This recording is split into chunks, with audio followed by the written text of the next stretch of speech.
तो hello anime lovers, आप सभी का स्वागत है और एक नया वीडियो में। तो दोस्तों, आप लोगों में से काफी लोग बोल रहे होंगे कि भाई यार वीडियो क्यों नहीं डालता है। तो भाई आप लोगों को मैं बता दूं कि मेरा एग्जाम चल रहा है। मैंने पिछले वीडियो में भी बताया था, तो वीडियो को जरूर से लाइक और चैनल को सब्सक्राइब कर लीजिएगा। अब का भाई कितना मेहनत कर रहा है आप लोगों के लिए। तो चलिए शुरू करते हैं वीडियो को बिना किसी देरी के। तो भाई लोग, हम लोगों ने पिछले एपिसोड में देखा था कि एक पेशेंट की तबीयत बहुत ज्यादा खराब थी। वह हॉस्पिटल में एडमिट था और जिन्हों ने उसे एक दवाई दी थी और वह उसे पीता है और वह सो जाता है। उसके बाद हम देखते हैं कि एक मोनार्च खड़ा हुआ है और वह बोल रहा है कि मेरा नाम एंथ्रेस है। और वह मोनार्च कहता है कि मैं पहला मोनार्च हूँ जो कि डार्कनेस के द्वारा जन्म लिया हूँ, और देखा जाए तो मैं सभी मोनार्च से सबसे स्ट्रॉन्गेस्ट मोनार्च हूँ। और भाई ये और कोई नहीं होता बल्कि शैडो मोनार्च ही होता है। और फिर इसके बाद हम देखते हैं कि इस मोनार्च के पीछे बहुत सारे ड्रैगन्स होते हैं। और फिर वह बोलता है कि मुझे सभी कोई ड्रैगन किंग के नाम से जानते हैं। और शैडो मोनार्च अपने मन में सोच रहा होता है कि यह तो एक सामान्य दिन था और हम लोग डंजन में जा रहे थे 10 लाख सैनिक के साथ पृथ्वी पर हमला करने के लिए। और वो सभी डंजन में जाते हैं और शैडो मोनार्च जब जागता है तो वो पाता है कि वो किसी इंसान के बॉडी में है, जो कि कोई और नहीं बल्कि संजीवू है। और शैडो मोनार्च आईने में देखते रहता है अपने आप को, यह लड़का कौन है, मैं इस पतले से बॉडी में कैसे आ गया। शैडो मोनार्च बोलता है कि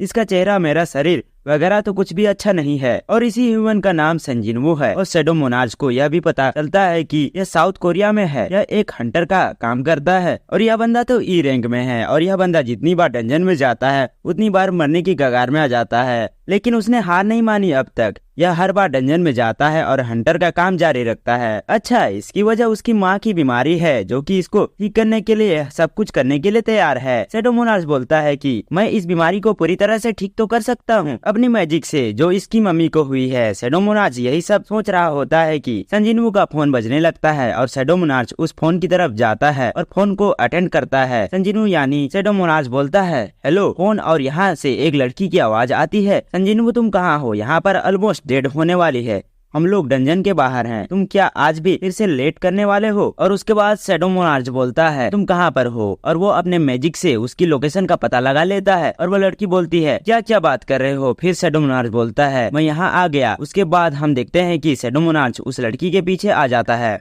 और उसे बोलता है अब बोलो मैं क्या लेट हो गया। उसके बाद हम एक कॉफी शॉप को देखते हैं जो कि हंटर लोग को कॉफी पिला रहा था और वहाँ संजीवू भी आ जाता है और उसे बहुत लोग हाय करते हैं, यानी कि जो संजीवू के फ्रेंड्स थे वो उन्हें हाय बोलते हैं। और संजीवू यानी कि शैडो मोनार्च अपने मन में सोचता है कि ये लोग कौन है। अजीब से कॉफी शॉप में भी कॉफी खत्म हो गई थी। वो वेटर एक कॉफी पकड़ा था, वह भी किसी ने को पहले से ही बुक कर लिया था। और संजीवू वहीं पर जाता है कॉफी मांगने के लिए और उनको कॉफी बेचने वाला वेटर बोलता है कि आज कॉफी खत्म हो गई है, ये लास्ट कॉफी है, ये किसी और ने खरीद रखी है। ये तो शैडो मोनार्च है भाई, ये कहाँ मानने वाला था। उसने उसको फिर से झट से छीन लिया और फिर वो पीने लगा उसको। उसके बाद उस गिलास को दबाकर बहुत खतरनाक हंसी से हंसने लगा। तो उन लोगों को बोला कि मैं तो सबसे बड़ा ताकतवर हूँ, मुझे तुम लोग कैसे रोक सकते हो, मैं ही पीऊंगा और मैं एक मोनार्च भी हूँ। ये अपने मन में ये सोचने लगा। और उसके बाद सभी हंटर जो कि जिन्वू को जानते थे वो सभी बोल रहे थे कि आज जिन्वू कुछ अलग बिहेव कर रहा था, क्योंकि उसको पता नहीं था कि शैडो मोनार्च उसके अंदर है। उसके बाद वहाँ पे एक लड़की आ जाती है जो कि ली जूही होती है और वह बोलती है कि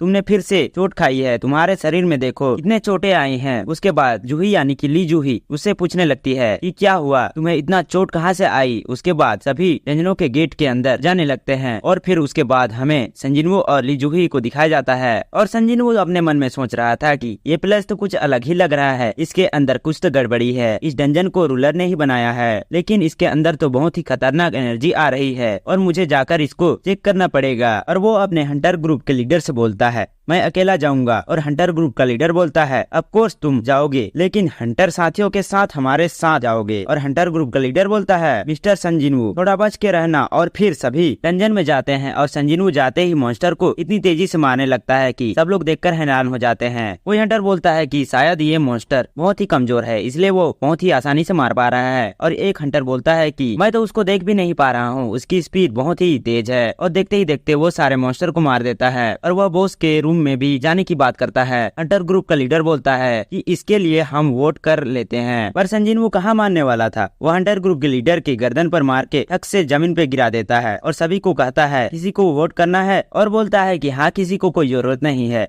वोट करने की, तो चलो चलते हैं। और उसके बाद चलते चलते 40 मिनट हो गया और वो बड़े से दरवाजे के पास पहुंच गए और हंटर बोल रहे थे ये तो बहुत डरावना है। संजीनू अपने मन में सोच रहा था कि ये हंटर लोग तो बहुत ही चिंतित हैं, होना भी चाहिए क्योंकि इस दरवाजे के उस पार से बहुत ज्यादा ही एनर्जी की महसूस हो रही है। उसके बाद जिनवो उस दरवाजे के पास जाता है, उस दरवाजे को फट से खोल देता है और एक बंदा बोलता है संजीनू नहीं नहीं मत खोलो, और संजीनू उसी बंदा का कॉलर पकड़ के उसे सबसे पहले अंदर फेंक देता है। और वो बंदा बोलता है कि तुम क्या कर रहे हो, मेरे साथ ऐसा क्यों कर रहे हो। तभी संजीनू बोलता है कि कुछ नहीं हुआ, अब हम अंदर जा सकते हैं, कोई खतरा नहीं है। और सभी अंदर चले जाते हैं और वहाँ के दिए जलने लगते हैं। और कोई बोलता है कि मैं तो यहाँ पर पहली बार आया हूँ, चलो सब कोई अलग अलग जाकर ढूंढते हैं। और वहाँ पर एक मूर्ति दिखाई देती है और एक बंदा बोलता है क्या ये बस है। उसके बाद हम संजीनू को देखते हैं और वो बोलता है वहाँ देखो, वहाँ पे एक स्ट्रक्चर दिखाई देता है, वहाँ पे कुछ लिखा होता है। और एक बंदा बोलता है कोई इसे पढ़ सकता है। और संजीनू बोलता है क्या गधा है, इसको पढ़ना भी नहीं आता क्या, या फिर मैं सिर्फ इसको पढ़ सकता हूँ, ये तो इस टेम्पल का लॉ ऑफ कनेक्शन है। उसके बाद ली जूही संजीनू के पीछे के कपड़े को पकड़ती है और बोलती है उधर देखो, वो क्या बहुत बड़ा स्ट्रक्चर है, बहुत बड़ी मूर्ति लग रही है। उसके बाद संजीनू उसके हाथ को झटक देता है। फिर उसके बाद हमें यहाँ पे जो लिखा हुआ है वह नियम को दिखाया जाता है। फर्स्ट नियम है गॉड की पूजा करो, और सेकंड नियम है लॉर्ड को प्रेयर करो, और थर्ड नियम है अपने आप पर भरोसा है उसको साबित करो। और यह सब नियम को जो भी नहीं मानेगा वो यहाँ से बाहर जिंदा लौट कर नहीं जा सकता है। और उसी समय एक मूर्ति जाग जाती है, उसकी आंख चमकने लगते हैं और यह देखकर सभी चौंक जाते हैं, सभी डरने लगते हैं। और फिर उसके आंख से बहुत बड़ी लेजर यानी बहुत शक्तिशाली लेजर निकलने लगती है और उन पर हमला कर देती है। और संजीनू सबसे आगे आता है और बहुत क्रीपी तरीके से बोलता है तुम इस उच्च शक्ति से मुझे क्या ही हरा पाओगे। और वो लेजर को अकेला ही रोक लेता है। और हंटर ग्रुप के सभी जिन्हों को लड़ते हुए देखकर सभी घबराए हुए थे,